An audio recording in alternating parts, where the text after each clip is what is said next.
What is going on, everybody? Christian Ballard here with Ballard Sports Media coming at you with some basketball news. Basketball is finally back, and got some stuff I want to talk about today, and some very interesting news as we get closer to the college basketball season. We got the um, AP poll top 25 from last year out. We don't have this year's rankings yet, and it's pretty interesting, isn't it? They bring out this virus. This virus starts in March. And they shut down March Madness, and when they shut down March Madness, it's like, oh, are they going to pick it up in the spring? Are they going to, when are they going to pick it up? You know, and they never do.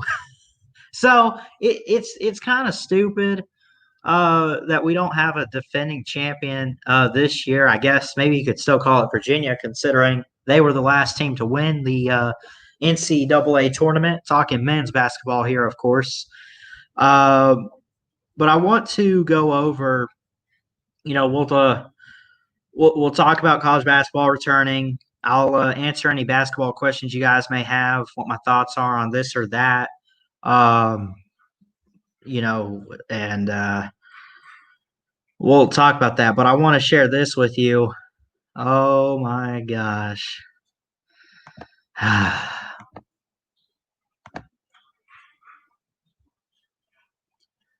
Your guide to college basketball's ongoing NCAA investigations, this being men's basketball. That's what basketball we talk on here. And let's see. So this is from Mark Schlabach, senior writer at ESPN. I've heard of him. He's been on, Feinbaum and, all these other shows. So people are pretty familiar with him, I think. And we'll look at this this article right here.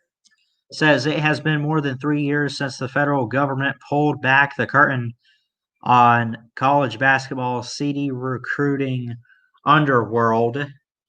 And he goes on to say, let's see, a multi-year federal investigation into bribes and other corruption led to the arrest of 10 men, the convictions of 3, and guilty pleas from 7 others. So what are you talking about, Ballard? Well, let's keep going. 6 assistant coaches whom prosecutors accuse of accepting bribes to steer players to certain financial advisors and managers. This is what it comes down to. All of them, African American, were either fired or resigned. So 6 assistant coaches were accused of basically taking money under the table, taking bribes, to basically influence players. I guess this has to do with like paying college players right here. I would assume financial advisors and managers is what this is here. What's up, Sam Bell? How you doing, brother? Good seeing you in here. Let me see. I myself am having a hard time really, trying to understand all this. But there's some investigation. This was posted. It says Kansas Jayhawks, but this is pretty much these teams here. And look who's in the mix. The Alabama Crimson Tide. You guys know I'm a big Alabama fan. Trying to be a sportscaster, so I try to be fair about it. Let's see.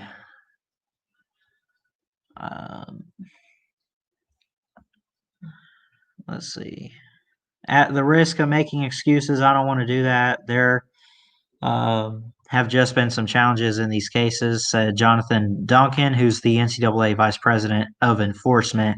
Basically, enforcement being like enforcing the rules and regulations that are made by the NCAA and making sure that teams are following guidelines. Basically, who this person is. You can jump to a team. Let's see. I want to look at Alabama here. It looks like it pretty much starts here. September 2017, Associate Athletic Director Kobe Baker resigned after university officials questioned him about his involvement in a meeting between Auburn assistant coach Chuck Pearson and Rashawn Michael, a former NBA official, and Atlanta Clothier. I don't know what the heck that is. Who later pleaded guilty to bribery conspiracy. So there have been bribes going on in men's college basketball, is what this is. There are bribes, taking money under the table, and this is just it's ridiculous. Hold on. There's got to be some more information to better understand all this. Let me see. Hold on. Sexton. Jimmy Sexton is who this. That is Nick Saban's agent, if I'm not mistaken. I know we're talking basketball here, but Jimmy Sexton, I think, at Alabama,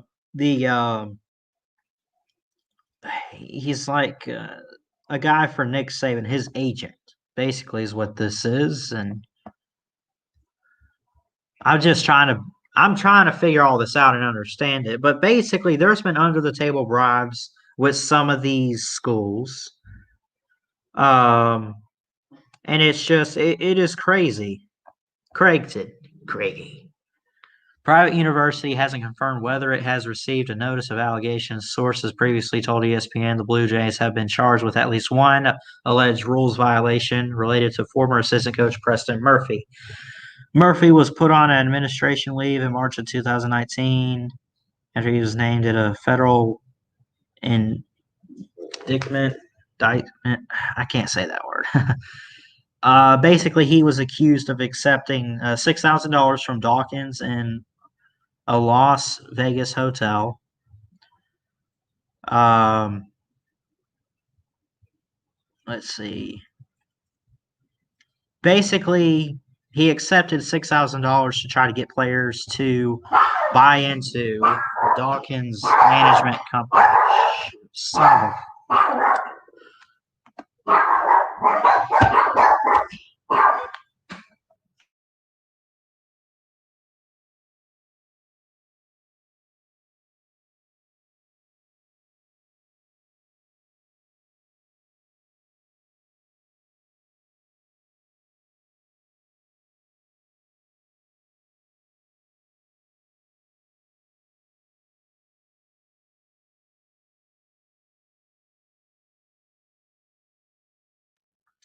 Where was I? Oh, yes. So basically, college basketball is basically a bribery league right now, or was. I don't know if they're still doing it, but they're basically taking a bunch of money, you know, or that's just one of them. This isn't all about money, I don't think, all the way around. But look at Kansas. Let's see. The Jayhawks received a notice of allegations in September 2019 and are charged with 5 Level 1 rule violations, including lack of institutional control. Self is charged with head coaching responsibility violations. Who is Bill Self? Okay, head coach of Kansas.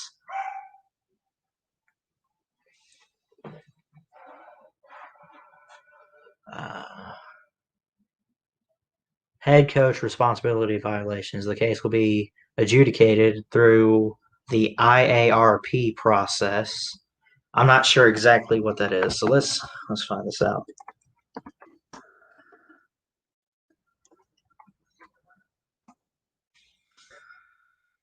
Independent accountability resolution process in Division I. So this is a college thing, basically.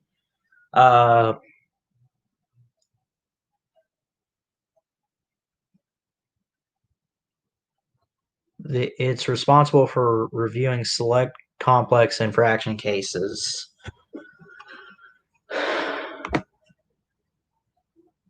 Again, I'm still trying to figure all this out here.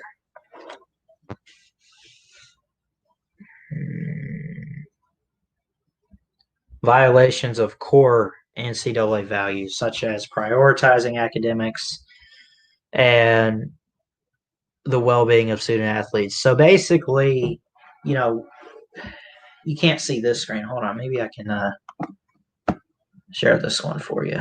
Hold on, give me a minute.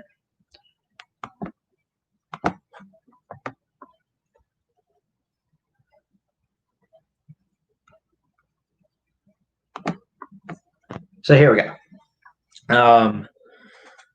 Examples of complex cases that pretty much go against this independent accountability thing. Alleged violations of core NCAA values such as prioritizing academics and the well-being of student athletes, possibility of major penalties or adversarial behavior.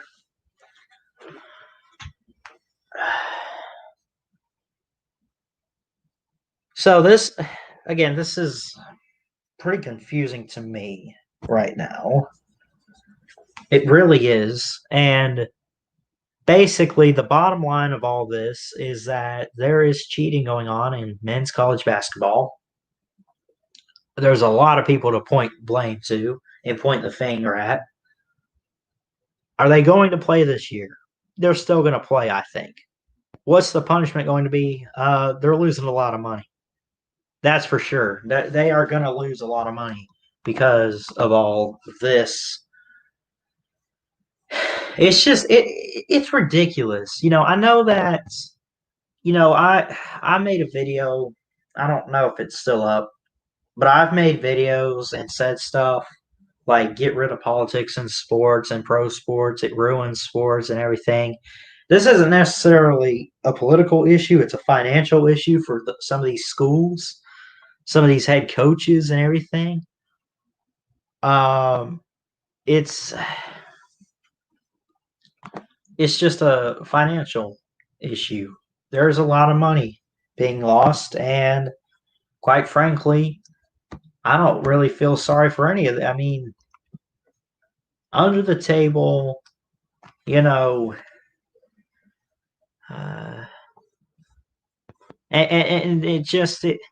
like here, the NCAA enforcement staff, looking at Kansas, by the way, described the Kansas violations as egregious, or I can't shoot. What kind of words are they using? Severe, and are the kind that significantly undermine and threaten the NCAA collegiate model. Okay. I mean, look, they low down, they dirty, and they some snitches right now, is what this is.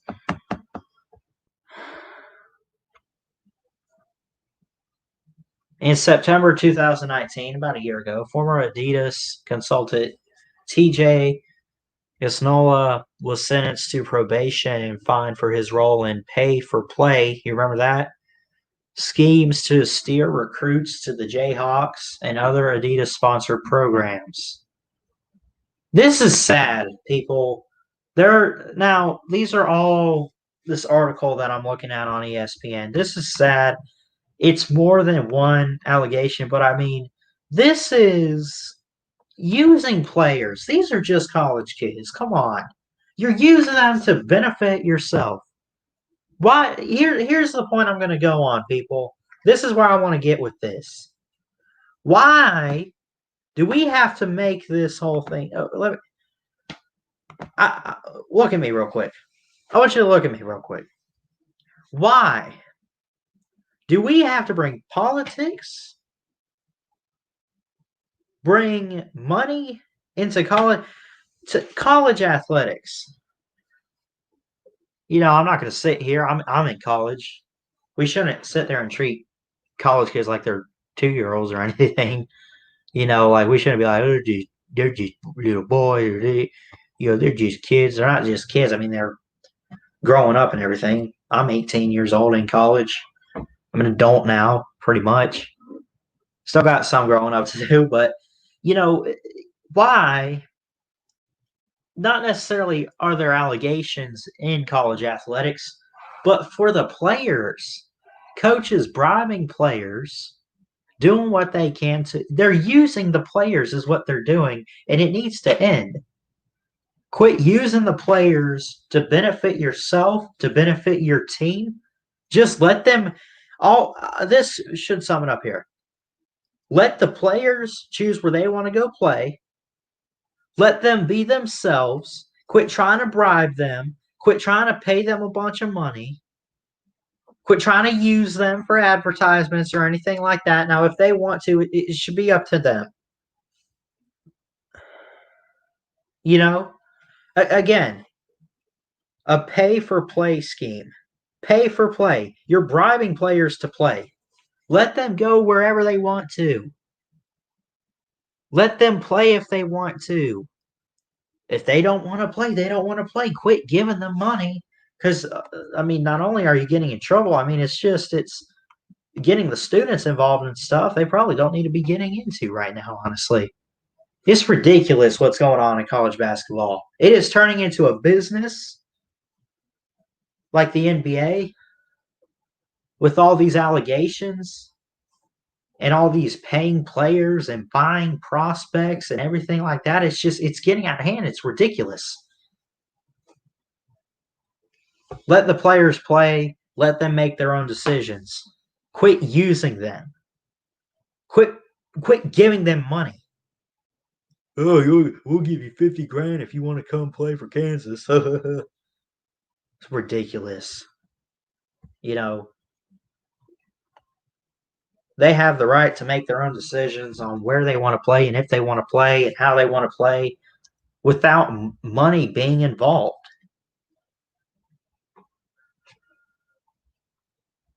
Here we go, LSU basketball. Let's see what they're up to.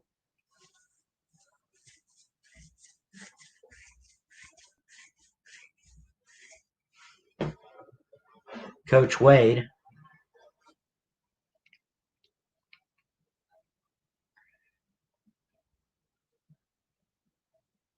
Let's see. An HBO documentary earlier this year included audio recordings in which Wade, this is Coach Wade with LSU. This is LSU. What's his actual name? Hold on. Will Wade. So Coach Will Wade, let's see, NCAA enforcement staff said it received information that Wade arranged for or offered and or provided impermissible payments. Here, this is basically what they're doing, people.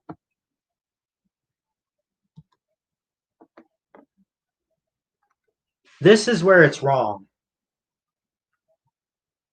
Impermissible, basically saying without permission, under the table, behind closed doors, offered or provided payments, including cash payments, by the way. Here you see it says to at least 11 men's basketball prospective athlete, basically prospects, recruits, right?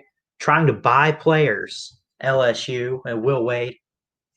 This is ridiculous. I would say fire them, which I think that you should, but this is happening all the way around. Now I know you guys are probably going to sit there and be like, "Oh, this has always happened, Ballard. This is not a first." You know, I know, but why? Why are we sitting there? Just again, I'll say, let the players, let the students decide where they want to go to school. Decide if they want to play a sport. Decide what sport. Quit trying to bribe them and mess their lives up because of some allegations. Because I guarantee you, they're going to court for this. The players are getting involved because they were bought. They took money. They bribed these players to play this sport, and it's retarded. Okay, great. Let me see. What other schools? NC State. July 2019. NCAA alleged 2 level 1 violations against the school. Failure to monitor charge against former coach Gottfried, who now coaches at California State in Northridge. Let's see.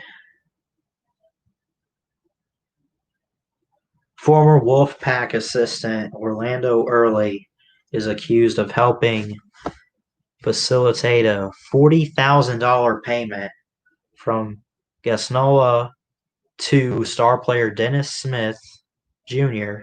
and his family in October 2015. So basically, what do you notice? Buying players, and it's ridiculous.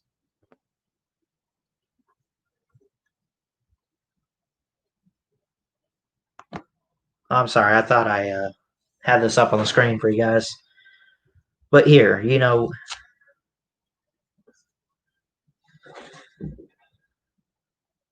paying players, it's ridiculous. I mean,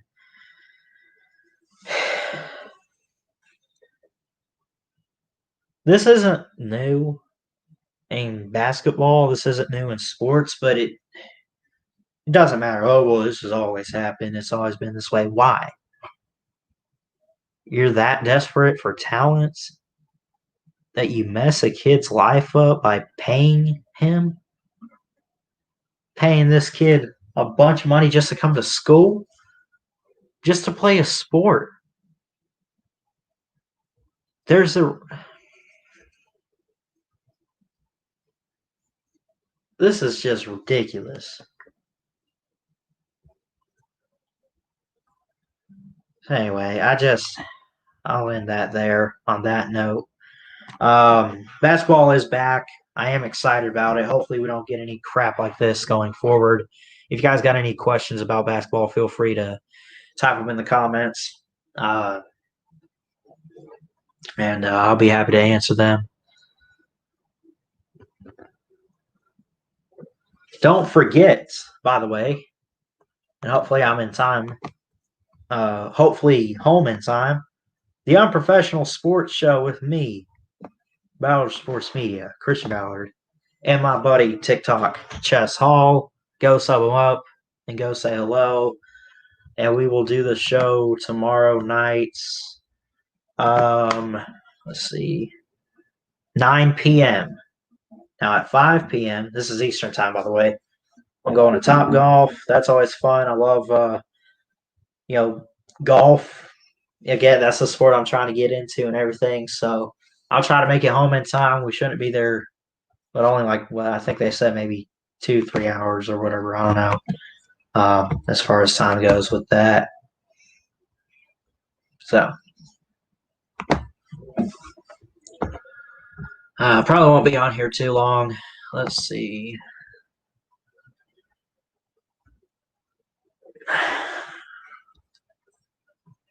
But it is, again, despite all those allegations and everything, I mean, it is great to have college basketball back. It's always interesting. I always love March Madness and seeing what every team can do. And again, you got to think, records. Sorry, records don't mean jack squat. They really don't. I'm telling you that now because, see, I was so worried about Alabama last year. I remember I made a video or whatever. Shout out to my man BBD. I think he commented and said it doesn't matter. It ain't over. Still got to win the SEC tournament. And if you could do that, you're probably in. So records really don't mean much. Now, you want to win every game that you can.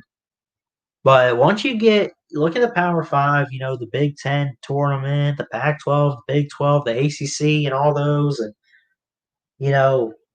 Division One, win your conference tournament, you probably can punch your ticket into the NCAA tournament. If you lose, I mean, try to come in second, I guess. I don't know. We'll see.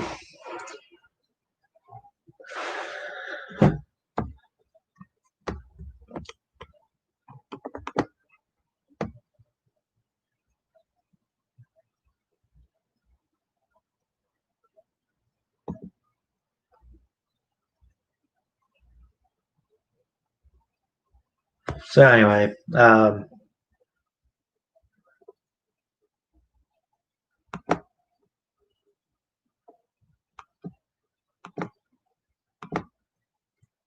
it was great to hear from Coach Oates this week too. I think I just heard him a little earlier. Let's see if I can find his press conference. He was basically talking about the non-con schedule for Alabama. They got a few games. Let's see what that looks like because they had some conference games scheduled, if I'm not mistaken. Maybe not. Hold on. I'm going to pull it up real quick. Oh, that's football. Which, by the way, Bama football is on bye week, but they got the Bayou Bengals next week in Baton Rouge.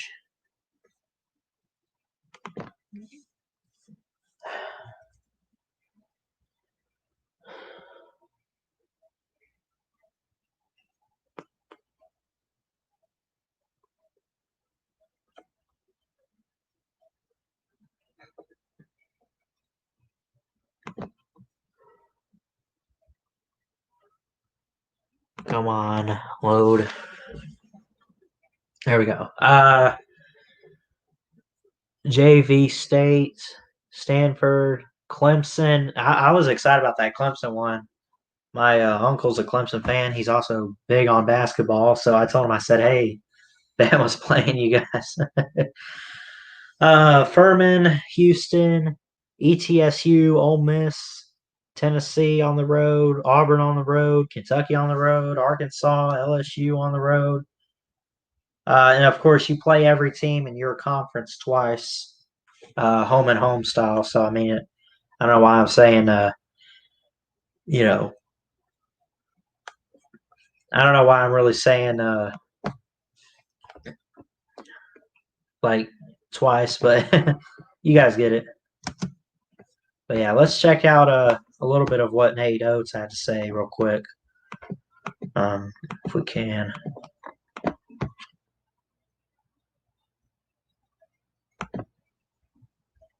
So check out what he had to say in his press Hi, conference Coach today. Nate. Thanks for doing this. Coach, I'm from New York. So there's a big news last week about the FaceTime call you had with Tibbs and the other New York Knicks executive. I just want to follow up on that. Can you walk us through what have been how inquisitive was the Knicks team Listen, on? I think it was more one of the deals where I've known those guys a little bit. They hired Wes there, and Scott Perry was with the Pistons, and I used to go up to watch Pistons practices when I was a high school coach there. So I knew them. They made the connection with Kyra when they were interviewing him, so they just FaceTime me to kind of Guess somebody he's that both talking of about us people knew. he I knows in New coached Kyra York for a that year. have Kyra's a great kid. They've helped got a with his great recruiting a little. staff there with New York. No idea where that's going. I'm sure they're going around interviewing all kinds of people leading into the draft. So I don't want people to take too much out of it. It's kind of a common connection. I coached Kyra, and I knew those guys from my time in Detroit. They're good guys, and I think they wanted to make Kyra feel a little more welcome. Also, when did he really come up on your radar system? Nate, you've mentioned Keon Ellis as like an ideal fit for your system. Just what does he offer to your team? And then also, when did he really come up on your radar when you He's going to be a great player for us, I think. Well, for we Alabama. took a kid from his junior Keon college Ellis. team up in Buffalo, so we knew the coach does a really good job there. They were number one in the country the bulk of the year. Coach Hodgson's all over the junior college ranks. He knows who's good, who's not. So as it came up and we were trying to get more guards and less bigs and more multi-dimensional guys that could play multiple positions and play two ways. We think his length, athleticism, and effort on the defensive end, that was his biggest selling point to us. As his offensive game is. Give me 1 second.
Where was I?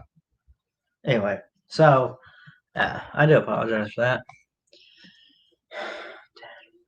I guess that's pretty much it. I mean, college basketball is back. There's allegations, people cheating, buying players.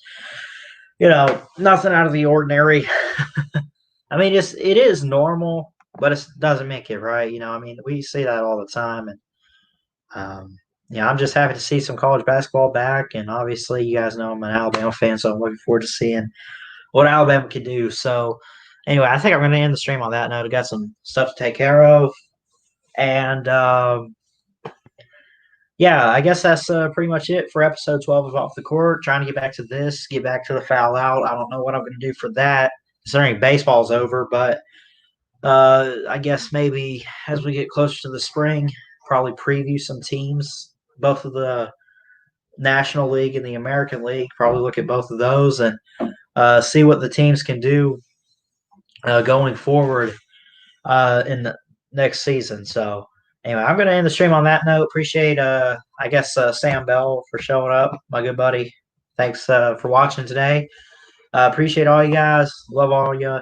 And, like, comment, subscribe, all that good stuff. So thanks for tuning in and watching today.